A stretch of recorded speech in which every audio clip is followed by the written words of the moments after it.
ধ্বংস বিস্ফোরক রানের সুনামি সবকিছু উপল স্টেডিয়ামে দেখালেন সানরাইজ হায়দ্রাবাদের ওপেনার ট্রাভিস হেড ও অভিষেক শর্মা। বেশিরভাগ বলকেই বাউন্ডারি ওভার বাউন্ডারিতে পরিণত করলেন তারা বিশাল টার্গেটে ব্যাট করতে নেমে সহজ জয় এনে দিলেন দলকে, আর এতেই মন জয় করে নিলেন নিজ দলের মালিক ও বিপরীত দলের মালিকের। ট্রাভিস হেড ঝড়ো ব্যাটিংয়ে অর্ধশতক রান করেন। তরুণ ব্যাটার অভিষেক শর্মা স্টেডিয়াম কাঁপিয়ে আইপিএলের ইতিহাসে নিজের প্রথম শতরান তুলে নেন। অভিষেক ব্যাটিংয়ের পাশাপাশি শতরান উদযাপনেও নজর কেড়েছেন। আইপিএল 2025-এর 27তম ম্যাচে হায়দ্রাবাদের উপল স্টেডিয়ামে পাঞ্জাব কিংস ও সানরাইজ হায়দ্রাবাদ মুখোমুখি হয়।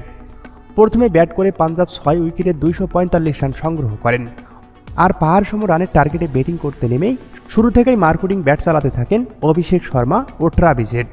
একের পর এক আক্রমণাত্মক হয়ে বাউন্ডারি ওভার বাউন্ডারিতে মেরে শতরান পূরণ করেন অভিষেক শর্মা। মাত্র 40 বলে পূর্ণ করেন সেই সেঞ্চুরি। আইপিএলের ইতিহাসে এটি ষষ্ঠ দ্রুততম শতরান। সব মিলিয়ে 141 রানের ইনিংসে 14টি বাউন্ডারি ও 10টি ওভার বাউন্ডারি মারেন অভিষেক শর্মা।